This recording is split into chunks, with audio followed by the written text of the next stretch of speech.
The Liberal Democrats are back out campaigning again by distributing fake news leaflets about any upcoming local and by-election.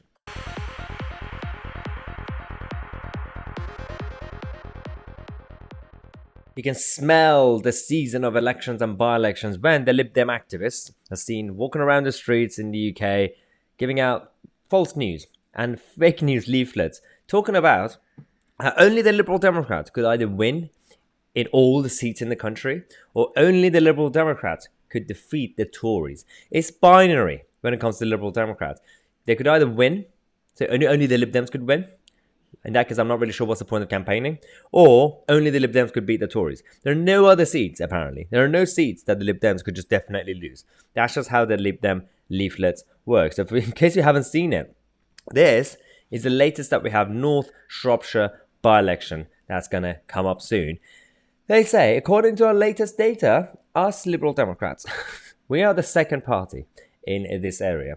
And then when you read the actual, obviously the tiny words in the middle of the leaflet saying that, well, May 2021. So what they do usually, they come up with some sort of random number from one of the local elections that was favorable to them.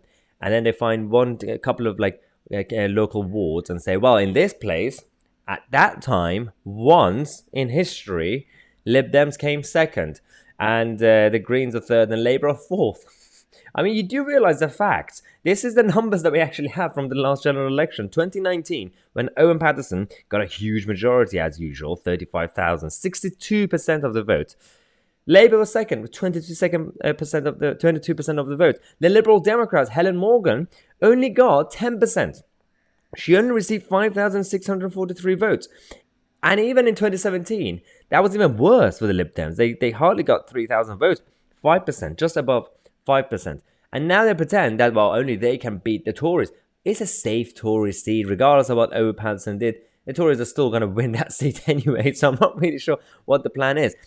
The irony is, these are the same Liberal Democrats who, on their website, they've had these articles before in the past about the 12 lies of Brexit.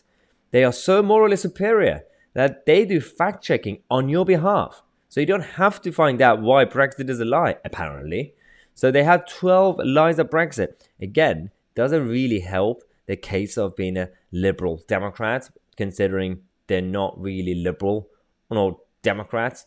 It's so bad that the Green Party in Maidstone created this list on their website about the lies of the Lib Dems. All these claims. One of the claims was the Lib Dems influenced the design of new housing to ensure optimal energy efficiency. The truth, well, this may be true, and again, this is like classic Green Party language. The far more effective method would be not to build houses.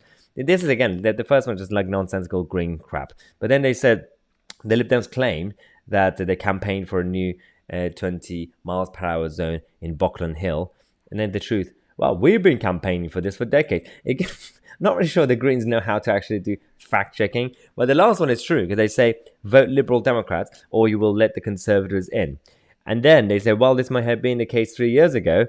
A lot has changed in the last 3 years. During that time, one of the, obviously, the Lib Dem people, local people, but the Green Party people have been working really hard. And this is really weird. When we have, the whole point of this is that when lefties try to fact check the other lefties, it's a bit cringy, it's a bit outdated, and it's just embarrassing. Lib Dems can't accuse other people of lying when they lie themselves.